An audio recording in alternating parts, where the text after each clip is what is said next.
اسلام سے پہلے عرب کے حالات۔ ریگستانی ملکوں کا یہ اصول رہتا ہے کہ وہاں کے رہنے والے لوگ ایک جگہ پر مکان بنا کر نہیں رہتے بلکہ اکثر جگہ ہجرت کیا کرتے ہیں۔ ملک عرب کے لوگ بھی اپنے جانوروں کے لیے گھاس اور پانی کی تلاش میں ایک جگہ سے دوسری جگہ سفر کرتے رہتے تھے۔ ان کی زیادہ تر زندگی اونٹوں اور بکریوں کی پرورش پر منحصر تھی۔ ظاہر ہے کہ جس قوم کا گزر بسر جانوروں کی پرورش پر ہو اسے خوشحالی میسر نہیں ہو سکتی، اور جہاں خوشحالی نہ ہو وہاں امن و سکون کہاں۔ اسی وجہ سے یہ لوگ آپس میں لڑتے جھگڑتے رہتے تھے۔ ایک قبیلہ دوسرے قبیلے پر حملہ کر کے اس کے جانور چھین لیتا تھا اور یہ لڑائی جاری رہتی تھی۔ ہاں، کچھ لوگوں کا پیشہ تجارت بھی تھا۔ یہ لوگ تجارت کا سامان لے کر ملک شام جایا کرتے تھے، مگر راستوں کی خرابی کی وجہ سے ان کی تجارت ترقی نہ کر سکی۔ مذہبی حالات۔ نبی کریم صلی اللہ علیہ وسلم کی پیدائش سے پہلے عرب کے مذہبی حالات بھی بدتر تھے۔ کہنے کے تو وہ حضرت ابراہیم علیہ السلام کے ماننے والے تھے، مگر سچ یہ ہے کہ انہیں حضرت ابراہیم علیہ السلام کے دین سے کچھ لینا دینا نہ تھا۔ اکثر قبیلے بڑے پکے بت پرست تھے۔ خدا کے پاک گھر کعبے میں، جسے حضرت ابراہیم علیہ السلام نے اللہ کی عبادت کے لیے نئے سرے سے بنایا تھا، 360 بت رکھے تھے۔ سیاسی حالات۔ عرب کے لوگ بہت سے قبیلوں میں بٹے ہوئے تھے۔ ہر قبیلے کا ایک سردار ہوتا تھا۔ یہ سردار اگرچہ بادشاہ نہیں ہوتا تھا، مگر اپنے قبیلے میں انہیں وہی اہمیت حاصل تھی جو کسی بادشاہ کو ہوتی ہے۔ ہمارے نبی صلی اللہ علیہ وسلم کی پیدائش کے وقت مکہ معظمہ کے سردار آپ کے دادا حضرت عبد المطلب تھے۔ اس کے علاوہ روم اور ایران کی سرحدوں پر بعض قبیلوں میں ریاستیں بھی قائم تھیں، مگر ان کی ریاست ایران بادشاہوں کے ماتحت ہوتی تھی۔ اخلاقی حالات۔ عرب کے لوگ کے اخلاقی حالات بہت خراب تھے۔ یہ لوگ ہمیشہ آپس میں لڑتے جھگڑتے رہتے تھے۔ معمولی سی باتوں پر لڑائی ہو جاتی تھی اور برسوں تک جاری رہتی تھی۔ جوا کھیلنے کا رواج عام تھا۔ شراب پینے کو یہ لوگ فخر کا کام سمجھتے تھے۔ کچھ خاندان میں لڑکیوں کو زندہ دفن کرنے کا بھی دستور تھا۔ ہاں، کچھ باتیں ان میں اچھی بھی تھی۔ یہ لوگ تلوار کے دھنی تھے اور بات کے پکے ہوتے تھے۔ مہمان نوازی بھی کیا کرتے تھے۔ عرب کے خاندان۔ اتہاس کاروں نے عرب کے رہنے والوں کو حضرت نوح علیہ السلام کے بیٹے سام کی اولاد بتایا ہے اور انہیں 3 حصوں میں تقسیم کیا ہے: عرب باحدہ، عرب عاربہ، عرب مستربہ۔ عرب باحدہ یہ عرب کے وہ پرانے باشندے تھے جن کا اب نام و نشان نہیں رہا۔ ان میں عاد، سمود، جرہم اور جاسم شامل ہے۔ ان میں سے اکثر خدا کے عذاب کا شکار ہوئے۔ عرب عاربہ یہ یمن اور اس کے قریب کے بسنے والے باشندے تھے اور وہاں پہاڑوں کے درمیان ایک بہت بڑا باندھ بنایا تھا۔ اس باندھ میں بہت سے چشموں کا پانی جمع ہوتا تھا جس سے بلند مقامات سے کھیتوں اور باغات کی سینچائی کی جاتی تھی۔ کچھ مدت کے بعد یہ باندھ کمزور ہو کر ٹوٹ گیا، جس سے سارے ملک میں بہت بڑا سیلاب آ گیا۔ اس سیلاب کا ذکر قرآن مجید میں بھی آیا ہے۔ اور عرب کی کہانیوں اور عرب مستربہ۔ عرب حضرت اسماعیل علیہ السلام کی اولاد ہیں۔ ان میں سے بہت سے قبیلے جس میں ربیہ مشہور ہیں، انہی کی ایک شاخ قریش ہے جس میں ہمارے نبی صلی اللہ علیہ وسلم پیدا ہوئے۔ قریش عرب کے تمام قبیلوں میں خاندان قریش کو خاص اہمیت حاصل تھی، کیونکہ خانہ کعبہ کے تمام انتظام انہی کے ہاتھ میں تھے۔ عرب کے میلے۔ عرب میں میلوں کا بھی دستور تھا۔ رجب سے لے کر محرم کے 4 مہینے تک میلوں کے لیے ان میلوں میں تمام عرب کے لوگ جمع ہوتے تھے، اس لیے ان 4 مہینوں میں لڑائی نہیں ہوتی تھی۔ ان میلوں میں سب سے بڑا میلہ کاف کا تھا جو طائف کے قریب لگتا تھا۔ عرب کے تمام قبیلوں کے خیمے میدانوں سے پٹ جاتے تھے اور 20 دن تک مشاعرے اور جلسوں کا انتظام ہوتا رہتا تھا۔ بڑے بڑے شاعر یہاں تشریف لاتے تھے اور اپنی شاعری کرتے تھے۔ چونکہ تمام عرب کے قبیلے جمع ہوتے تھے، اس لیے مختلف قبیلوں کے جھگڑوں کا بھی فیصلہ ہوتا تھا۔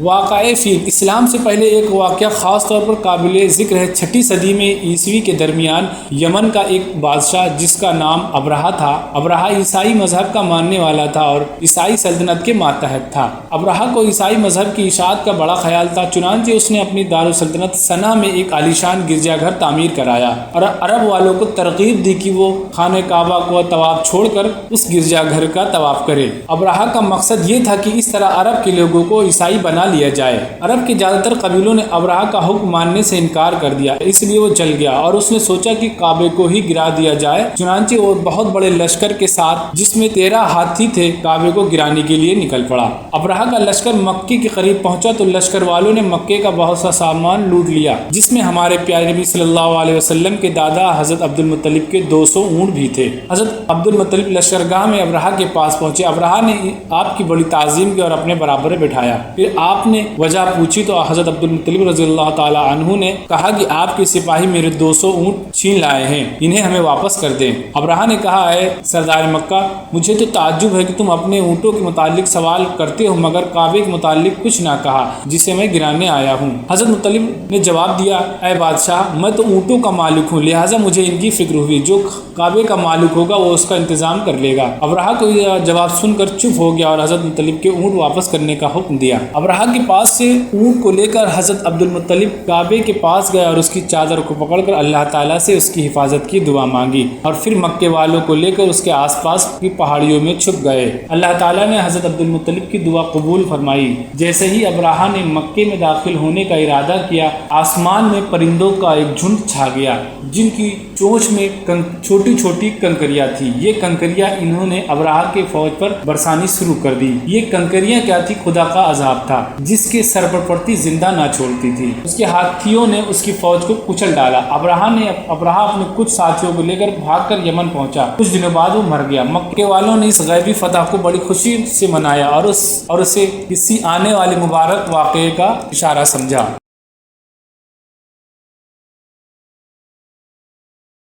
حضرت ابو بکر رضی اللہ تعالیٰ عنہ نے محرم 12 ہجری میں حضرت خالد بن ولید رضی اللہ تعالیٰ عنہ کو اسلامک لشکر کا سالار بنا کر عراق کی طرف روانہ کیا اور ققا بن عمر کو ان کی مدد کے لیے بھیجا، اور آپ نے انہیں ہدایت کی کہ وہ اپنی جنگ کا آغاز سلطنت ایران کی سرحدوں سے کریں، اور دوسری طرف ایاز بن غنیم کو حکم دیا کہ وہ شمالی عراق کی طرف سے حملہ کرے، اور ان کی مدد کے لیے عبد یاغوس حمیری کو مقرر کیا اور انہیں ہدایت کی کہ وہ اپنی جنگ کا آغاز شمالی عراق کی گاؤں کی طرف سے کریں۔ حضرت ابو بکر رضی اللہ تعالیٰ عنہ نے ان دونوں سپہ سالاروں کو یہ بھی حکم دیا کہ وہ ان جنگوں میں کسی مرتد ہونے والوں کو ساتھ نہ لیں، کیونکہ آپ کو ان لوگوں پر پورا یقین نہ تھا، اور پھر انہیں اس نامناسب حرکت کی سزا بھی دینا چاہتے تھے۔ حضرت خالد بن ولید رضی اللہ تعالیٰ عنہ نے اسلامک قاعدے کے مطابق عراق کے حاکم کو خط لکھا جس کا مضمون یہ تھا، اسلام قبول کر لو، محفوظ رہو گے، اگر اس سے انکار کرتے ہو تو ذمی بن جاؤ اور جزیہ دینا قبول کر لو، یعنی ٹیکس دینا قبول کر لو، اگر ان دونوں باتوں سے انکار کرتے ہو تو جنگ کے لیے تیار ہو جاؤ، کیونکہ میں تمہارے مقابلے کے لیے ایک ایسی قوم کو لا رہا ہوں جو موت کی ایسی ہی عاشق ہے جیسے کہ تم زندگی کے۔ اس سردار نے اس خط کو پڑھا اور شہنشاہ ایران کے پاس بھیج دیا اور جنگ کی تیاری کرنے لگا، بڑا لشکر تیار کر کے آگے بڑھا۔ ادھر سے حضرت خالد بن ولید رضی اللہ تعالیٰ عنہ بھی آگے بڑھے۔ جب دونوں فوجیں آمنے سامنے ہوئی اور جنگ شروع ہوئی تو حضرت خالد بن ولید رضی اللہ تعالیٰ عنہ نے آگے بڑھ کر ایرانی سردار کو مقابلے کے لیے پکارا۔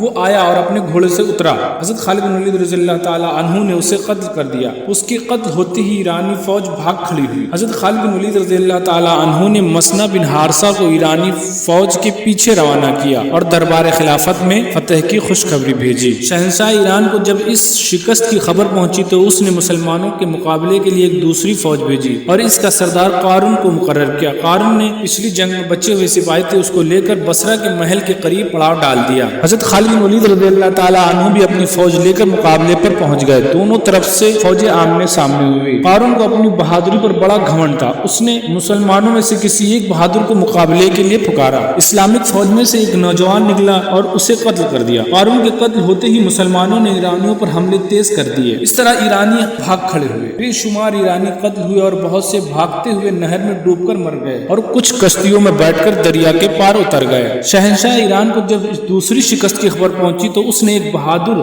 سالار کی سرداری میں بہت بڑی فوج بھیجی اور پھر اس کے پیچھے ایک دوسری فوج بہمن جاویہ کی سرداری میں روانہ کر دی۔ ان دونوں ایرانی سرداروں نے مقام دجلہ میں پڑاؤ ڈال دیا۔ حضرت خالد بن ولید رضی اللہ تعالی عنہ کو جب ان دونوں فوجوں کے پہنچنے کا علم ہوا تو آپ بھی آگے بڑھے اور مقابلے پر پہنچ گئے۔ دونوں فوجوں میں گھمسان کی جنگ ہوئی۔ مسلمان بڑی بہادری سے لڑے اور آخرکار ایرانیوں کو ہی شکست ہوئی۔ اس میں سے ایک سردار مار دیا گیا لیکن بہمن جاویہ جان بچا کر بھاگ نکلا۔ اس اس لڑائی میں قبیلہ بنی بکر کے عیسائی عربوں نے بھی ایرانیوں کی مدد کی اور وہ بھی بڑی تعداد میں مارے گئے۔ قبیلہ بنی بکر کے عیسائی عربوں کو اپنے آدمیوں کے قتل سے بہت جوش آیا۔ انہوں نے شہنشاہ ایران کو پیغام بھیجا کہ ہم مسلمانوں سے لڑیں گے، ہماری مدد کی جائے۔ شہنشاہ ایران نے بہمن جاویہ کو حکم دیا کہ وہ قبیلہ بنی بکر کے آدمیوں کو لے کر مسلمانوں سے دوبارہ لڑے، مگر بہمن جاویہ کی ہمت نہ ہوئی کہ وہ دوبارہ آ کر لڑے۔ اس نے اپنے بجائے دوسرے سردار جاپان کو بھیج دیا اور خود سلطنت مدائن کا رخ کیا تاکہ شہنشاہ کو مسلمانوں کے خطرے سے آگاہ کر سکے۔ جاپان اپنی فوج اور بنی بکر کے آدمیوں کو لے کر مقام الیس پہنچا۔ حضرت خالد بن ولید رضی اللہ تعالیٰ عنہ بھی اپنی فوج کو لے کر مقابلے پر پہنچ گئے۔ آپ نے اپنی عادت کے مطابق ایرانی لشکر میں سے کسی سردار کو مقابلے کے لیے پکارا۔ بنی بکر کا ایک سردار مقابلے کے لیے آیا مگر وہ مارا گیا۔ اس کے بعد مسلمانوں نے ایرانیوں پر حملہ تیز کر دیا۔ بڑی گھمسان کی لڑائی ہوئی۔ اس لڑائی میں ایرانی بھی بہت جم کر لڑے کیونکہ انہیں بہمن جاویہ کی فوجی کی مدد کی امید تھی، مگر سورج ابھی ڈھلنے ہی والا تھا کہ ایرانی فوج کے جی چھوٹ گئے اور وہ بھاگ کھڑے ہوئے۔ بھاگتے ہوئے ہزاروں قتل ہوئے اور مسلمانوں کو فتح نصیب ہوئی۔